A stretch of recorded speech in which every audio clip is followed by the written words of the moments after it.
Ang buong kwentong ito ay magsisimula ilang araw matapos ang pagtatapos ng Tournament of Power.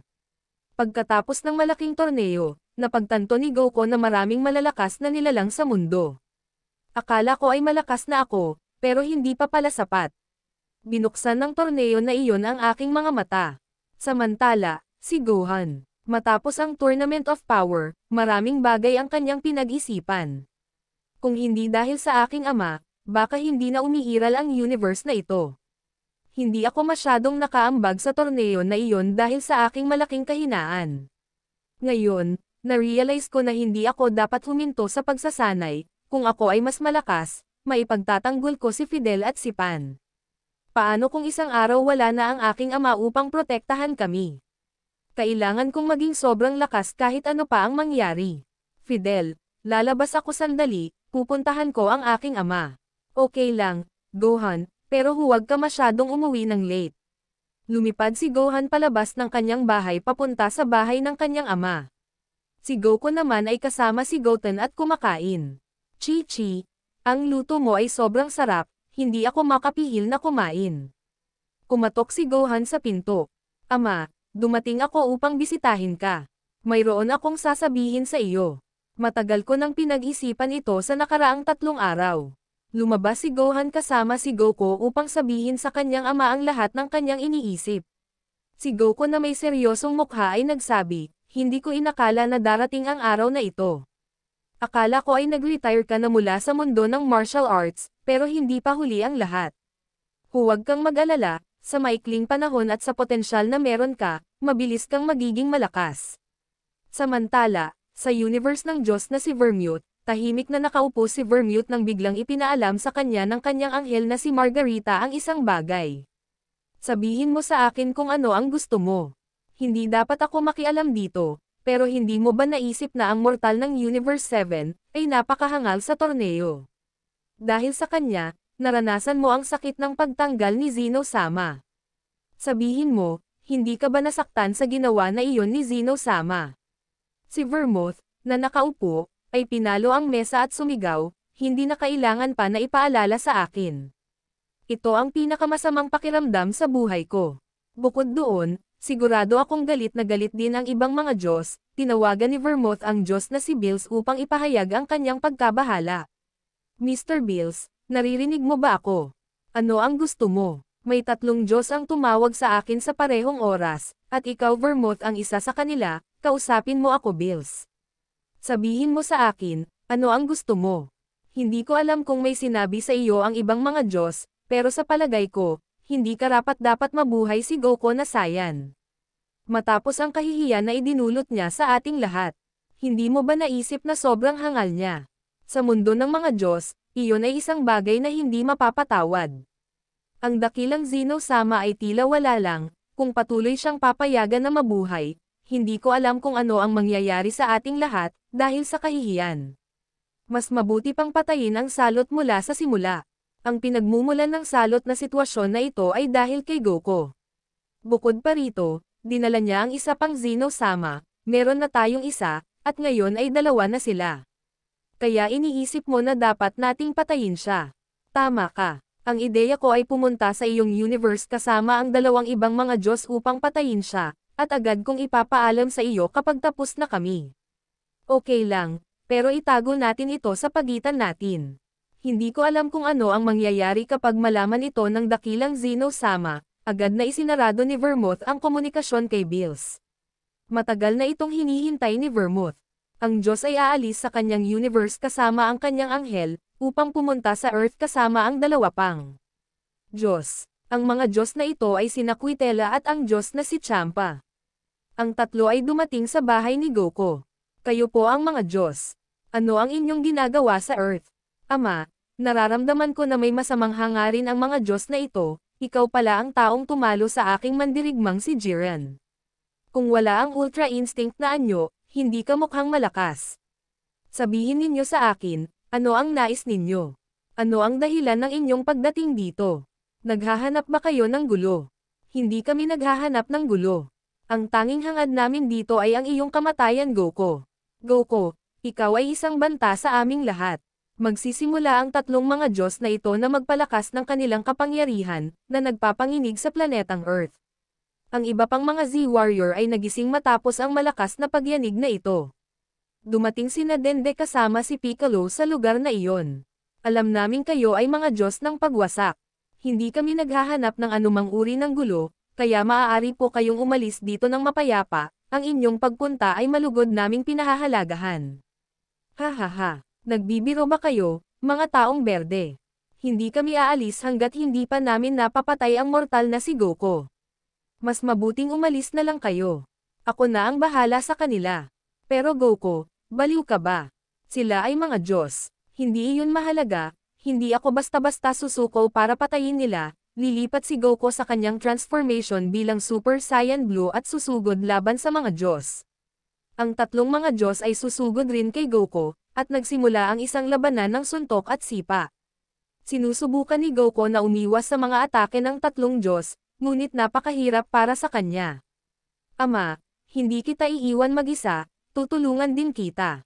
Gagamitin ni Gohan ang kanyang pagiging Super Saiyan 2, at sasalakay siya kay Quittela upang tulungan ang kanyang ama laban sa tatlong Diyos na ito.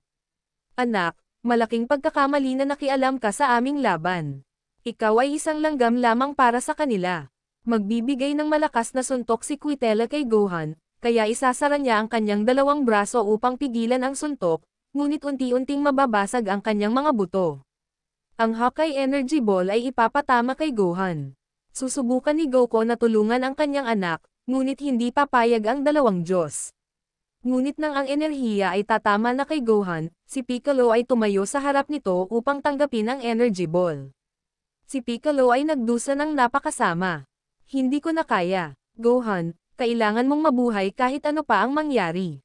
Naririnig mo ba ako? Ang katawan ni Piccolo ay nawasak dahil sa bola ng Hawkeye Energy.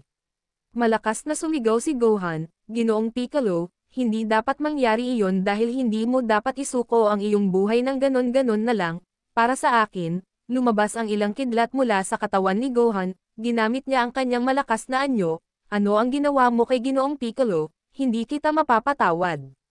Sasalakay si Gohan sa mga Diyos, at ipapatama ang isang suntok sa tiyan. Ang suntok na ito ay magpapaatras sa Diyos. Masakit na suntok iyon Gohan, susuntokin ng paulit-ulit ni Gohan ang Diyos. Ang batang ito ay naging mas mabilis at malakas. Kailangan kong gamitin ang 5% ng aking lakas.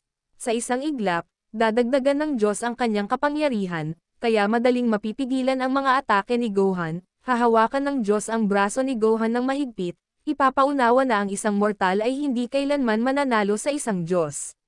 Hahawakan ng Diyos ang mukha ni Gohan at pagkatapos ay bibigyan siya ng malakas na suntok sa leeg, na magpapabagsak kay Gohan sa lupa, at mawawala ang kanyang transformation, kahit sobrang nanghihina, papanatilihin niya ang kanyang malay, sisimulan ng Diyos na apakan si Gohan. Nakita ito ni Goku at susubukan niyang tulungan ang kanyang anak, ngunit hindi niya magawa. Hindi ko papayagan na mamatay ang aking anak ng ganito. Mag-charge si Goku ng Kami-Kami Wave, at ipapatama niya ito sa dalawang Diyos, ngunit sinangga ng dalawa ang atake at lumikha ng isang bola ng Hawkeye Energy. Hindi ako makagamit ng Ultra Instinct, kahit na gustong-gusto ko ito activate hindi ko ito magawa, dahil ito lang ang makakatulong sa akin na mabuhay sa sandaling ito. Ang tanging pagpipilian ko lang ngayon ay tumakas kasama ang aking anak mula sa lugar na ito. Alam kong nakakahiya, ngunit wala akong ibang pagpipilian, dahil mas masahol pa ang mawalan ng buhay sa mga Diyos na ito. Ginamit ni Goku ang Kaioken ng 15 beses, kaya lumabas ang mga ugat sa kanyang katawan. Iniisip ng mortal na ito na sa pamamagitan ng pagtaas ng kanyang kapangyarihan ay kaya nang talunin kami. Grabe ang tanga, binato ng Diyos ang bola ng Hawkeye Energy kay Goku, ngunit ginamit ni Goku ang pagtaas ng kanyang kapangyarihan upang kumilos ng napakabilis, ipinatama ni Goku ang malakas na sipa kay Quittela, pinatalsik siya ng kaunti. Ikaw ay walang kwenta, paano ka nagkaroon ng lakas ng loob na saktan ako? Hinawakan ni Goku ang damit ng kanyang anak upang dalhin ito sa kanyang mga bisig, at saka sila lumipad ng napakabilis. Ama, ano ang ginagawa mo?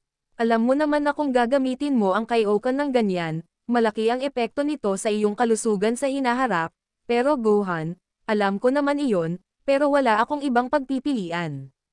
Hindi ko pwedeng hayaan na mamatay tayo ng ganun lang. Hinahabol ni Quitela si Goku, habang ang ibang mga Diyos ay gumagamit ng kapangyarihan ng isip upang habulin ng Hawkeye Energy Ball sila Goku. Lumipad si Goku sa buong mundo. Hindi ko alam kung saan tayo pwedeng magtago at nauubos na ang aking kapangyarihan, at saka sumigaw si Dende. Magtago kayo sa time chamber. Baka may magagawa ako para baguhin ang dimension, tumawa si Quitela, at sinabi na hindi kayang baguhin ng bata ang dimension. Mabilis na lumipad si Goku patungo sa Dende Temple upang pumasok kasama ang kanyang anak sa time chamber. Sinubukan ni Dende na baguhin ang dimensyon sa kanyang isipan, upang hindi sila maapektuhan ng Hawkeye Energy Ball. Subalit sa kabila ng kanyang mga pagsisikap, wala siyang magawa. Ang Hawkeye Energy Ball ay sumalpok sa time chamber at nagdulot ng pagsabog, at wala nang natira sa silid na iyon. Ang buong lugar ay nasunog, at dumating si Vermouth at ang iba pang Diyos upang subukan hanapin ang ki ni Goku. Gayunpaman, hindi nila ito maramdaman, tila namatay na ang mortal na iyon, at nadamay rin ang kanyang anak. Nakakalungkot, ngunit nadamay siya sa ating laban. Sa palagay ko, tapos na ang ating trabaho dito. Mas mainam na umalis na tayo, dahil wala na tayong ibang gagawin dito. Umalis ang tatlong Diyos na iniisip na patay na talaga si Goku at sinabi, kapag namatay ang isang mortal dahil sa kapangyarihan ng isang Diyos, ang kanilang kaluluwa ay hindi napupunta sa langit o impyerno. Sila'y nawawala na lamang, sa planeta ni Bills. Nababahala si Whis, bakit hindi niya maramdaman ang ki ni Goku? Namatay na ba siya? Alam ko na hindi iyon mangyayari. Baka may ginawa si Lord Bills dito. Alam kong bilang isang anghel, dapat kong i-report ito sa aking ama, ngunit hindi ko ito gagawin, dahil ang trabaho ng mga Diyos ay sirain ang mga bagay na hindi tama. Pumunta si Whis sa kwarto ni Bills upang ipahayag ang kanyang nadama, at sinabi na, tila nawala ang buhay ni Goku. Naging seryoso si Bills, natuklasan mo na ba kung ano ang nangyari? Sasabihin mo ba ang iyong natuklasan? Hindi ko sasabihin ng anumang bagay sa aking ama. Hindi iyon ang bagay na dapat kong pakialaman. Sa huli, problema na yon ni Goku. Sa Earth, lubhang nag-aalala ang lahat ng mga Z-Warriors dahil hindi nila maramdaman ang ki ni Goku at Gohan. Sabi ni Vegeta, ano ang nangyari? Sa bahay ni Kakarot, halos gumuho na, at hindi ko maramdaman ang kanyang ki, pati na rin ang ki ng kanyang anak. Dahil ba ito sa mga Diyos na naramdaman ko kanina, kaya nasira ang kanyang bahay at natira na lamang ang mga kalat. Hindi maunawaan ni Goten ang nangyayari kaya inilabas niya ang katawan ng kanyang ina. Tinanong ni Vegeta si Goten kung ano ang nangyari sa lugar, ngunit hindi ito sumagot dahil sa sobrang bilis ng mga pangyayari. Hindi ko maramdaman ang ki ng aking kapatid o ang ki ng aking ama, Mr. Vegeta. Iyan din ang aking tanong. At hindi lang yun ang ki na hindi ko maramdaman. Hindi ko rin maramdaman ang ki ni Piccolo. Lumabas si Dende, na may mga sugat, upang ipaliwanag ang lahat. Alam ko kung ano ang nangyari sa kanilang dalawa, sabi niya. Pagkatapos, ipinahayag ni Dende sa mga Z-Warriors ang lahat ng nangyari, at sobrang nagulat ang lahat, pinisil ni Vegeta ang kanyang kamao sa galit.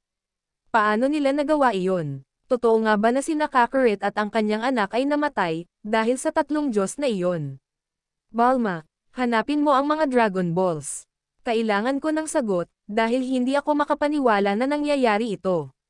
Samantala, sa time chamber, halos mawalan na ng malay si Gohan at unti-unti na siyang bumabagsak, at si Goku naman ay bumagsak sa sahig at nawala ang kanyang pagbabagong anyo, at bumalik sa kanyang base form. Sa kabila ng panghihina, nagsalita si Gohan, nasa loob na ba tayo ng time chamber?